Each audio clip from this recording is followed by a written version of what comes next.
Bonjour, dans la deuxième séance consacrée à la présentation du programme de la classe de première à propos de la Révolution et de l'Empire. Deuxième séquence que je vous propose autour de la figure de Madame Roland, qui est un des points de passage du programme. Madame Roland, qui dans le manuel est évoquée dans une page qui est la page 37, et qui est une des personnalités féminines importantes de la Révolution, personnalité compliquée, et c'est sur cette complexité que je voudrais insister. Alors, il faut commencer simplement par rappeler que Madame Roland, qui est exécutée en novembre 1793 à l'âge de 39 ans, apparaît dans la mémoire nationale comme un exemple même de ces femmes qui ont participé à la Révolution, qui n'ont pas obtenu une véritable reconnaissance de leur rôle politique et qui en ont finalement été victimes. Madame Roland est un personnage qui est à la fois, qui illustre bien l'ensemble des femmes de la période et en même temps qui s'en différencie, et c'est par là qu'il est nécessaire de commencer. Madame Roland appartient à la, on peut le dire comme ça, à la haute bourgeoisie parisienne, dans un milieu très aisé. Elle a eu une éducation qui est tout à fait remarquable, exceptionnelle, même si de nombreuses jeunes filles avaient été élevées avec une culture ancienne, avec une culture historique, avec une attention portée par leurs parents,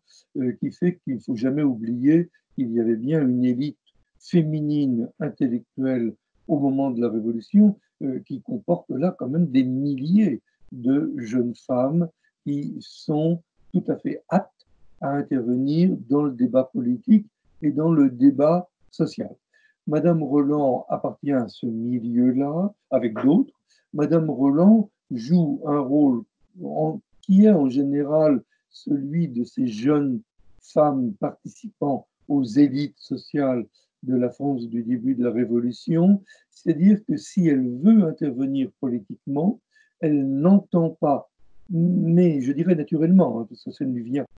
en définitive même pas à l'esprit, elle n'entend pas jouer un rôle de premier plan, elle accepte d'être en second rôle et elle va être dans l'histoire de la Révolution celle qui joue ce rôle de conseillère, d'égérie, on dirait, d'inspiratrice de son mari, qui est devenu ministre de l'Intérieur en 1792 et en 1793, donc Roland,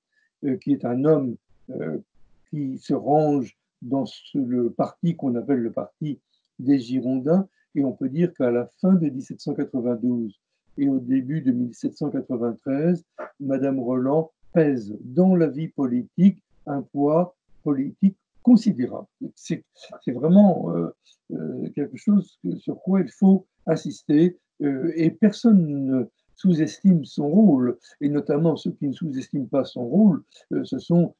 les opposants, à commencer à partir du printemps 1793, par les sans-culottes, par Danton qui est opposé à Roland, et par Robespierre qui se méfie finalement beaucoup de Madame Roland. Donc quand elle est envoyée à la guillotine, elle est envoyée à la guillotine comme adversaire, en définitive, de la montagne qui a pris le pouvoir à la fin de 1793. Alors, ce rôle politique qu'elle joue,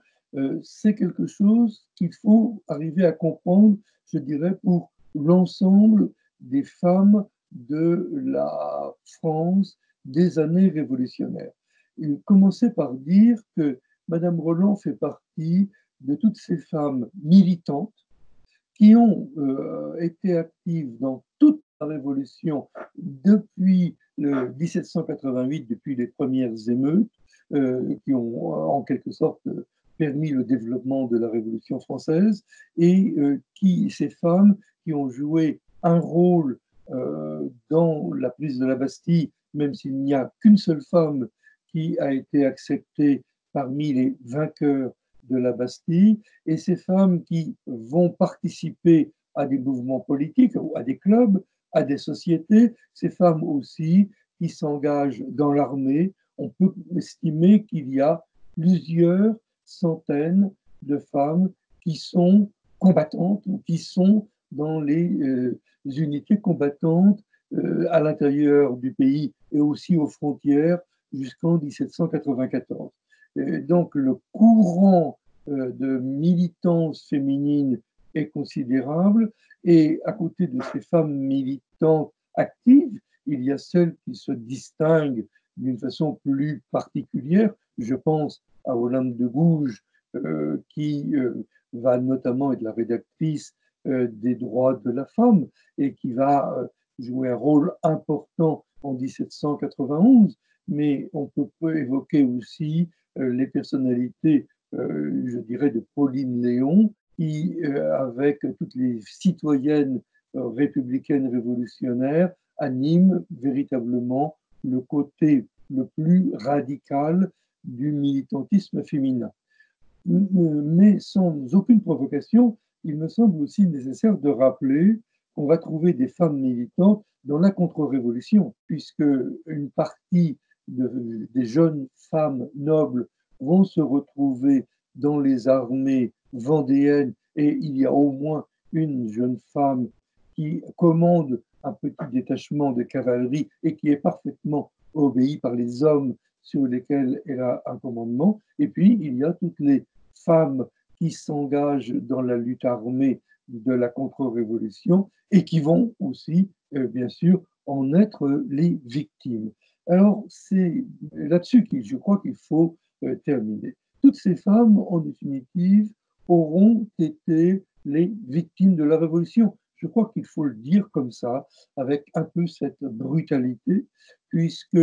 que les femmes aient été des militantes révolutionnaires et bien sûr des militants contre-révolutionnaires, toutes ces femmes ont été considérées par les conventionnels eux-mêmes, à quelques exceptions près. Ces 3 ou 4 hommes, comme Condorcet, qui étaient entre guillemets des féministes, tous les autres craignaient ces femmes qu'ils pensaient dangereuses pour la société et pour la Révolution. Et c'est vraiment quelque chose qui a marqué tout l'univers politique français, qui explique que le suffrage universel n'ait été accordé aux femmes qu'après la Deuxième Guerre mondiale, alors que d'autres pays avaient accordé ce suffrage aux femmes beaucoup plus tôt. Mais l'idée des femmes dangereuses en politique naît de la Révolution française, et ça c'est quelque chose qui marque véritablement l'histoire française. Les femmes tirent en quelque sorte un avantage des institutions révolutionnaires à partir des années 1820, 1830, quand les lois nées de la Révolution permettent véritablement, en se diffusant, de donner aux femmes un rapport à la justice qui leur permettra de se libérer des contraintes qu'ils subissaient, et notamment de toutes ces pesanteurs sociales qui pesaient quand elles étaient victimes d'agressions sexuelles. Il aura fallu attendre une trentaine ou une quarantaine d'années pour que les femmes réussissent à tirer leur épingle du jeu et réussissent en quelque sorte à devenir des citoyennes à plein temps, en quelque sorte, ce qu'elles n'étaient pas pendant la Révolution et ce que Madame Roland aura incarné avec d'autres.